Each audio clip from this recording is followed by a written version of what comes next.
Hello friends. तर last व्हिडिओमध्ये मी तुम्हाला सांगितलं होतं की सी-एन-ईचे पॉईंट कसे चेक करायचे. त्यासाठी आपण सी-एन-ईच्या वेबसाईटवर लॉग इन करतो.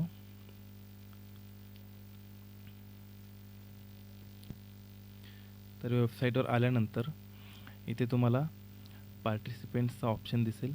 त्या ठिकाणी तुम्हाला तुमचा unique I D, user I D आणि पासवर्ड या 3 गोष्टी टाकायच्यात आणि लॉग इन करायचं आहे.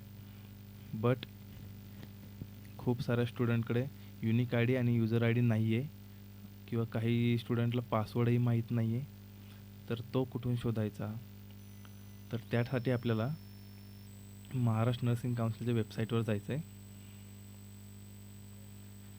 ते रजिस्टर लॉग इनमध्ये लॉग इन करायचं आहे.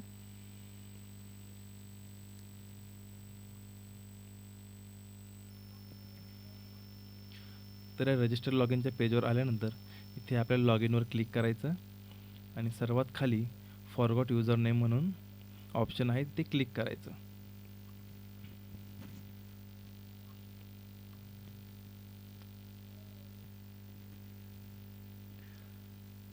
तर फॉरगॉट युजर नेमचं पेज ओपन झाल्यानंतर या ठिकाणी आपला रजिस्टर नंबर टाकायचा आहे आपला आणि सबमिट करायचं आहे.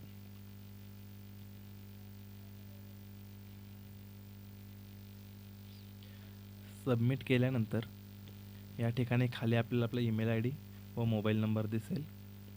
ईमेल आय डी व मोबाईल नंबर कन्फर्म केल्यानंतर आपल्याला लॉग इन क्रेडेन्शियल्सवर क्लिक करायचं आहे. त्यानंतर आपल्याला एक टेक्स्ट मेसेज येईल ज्यामध्ये आपला युजर आय डी आणि पासवर्ड असेल. त्या युजर आय डी आणि पासवर्डचा उपयोग करून आपण या ठिकाणी लॉग इन करायचं आहे. जर या ठिकाणी तुम्हाला टेक्स्ट मेसेज येत नसेल तर या ठिकाणी find user name and password using Aadhaar card हा एक ऑप्शन आहे. त्यावर तुम्हाला क्लिक करायचं आहे.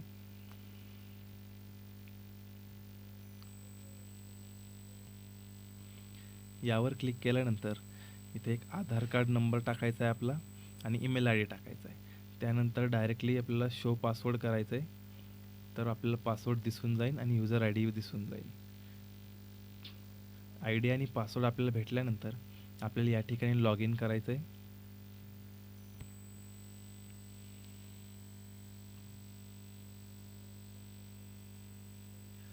तर हे लॉग इन पेज ओपन होईल. लॉग इन पेज ओपन झाल्यानंतर या ठिकाणी आपल्याला युजर आय डी आणि आपला पासवर्ड टाकायचा आहे आणि कॅप्चा फिल करून लॉग इन करायचं आहे.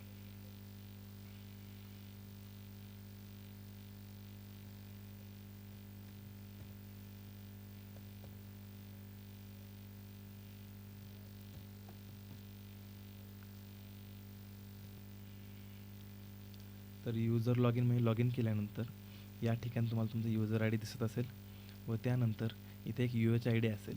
तर हाच यू एच आय डी आपला युनिक आय डी आहे. हा तुम्ही एका पेपरवर लिहून घ्या. तुमचा युजर आय डी पासवर्ड पण लिहून ठेवा व त्यानंतर आपल्या महाराष्ट्र नर्सिंग काउन्सिलच्या वेबसाईटवर येऊन इथे सी-एन-ईच्या ऑप्शनला जाऊन सी-एन-ईच्या ठिकाणी यात सर्व डिटेल्स टाका व लॉग इन करा.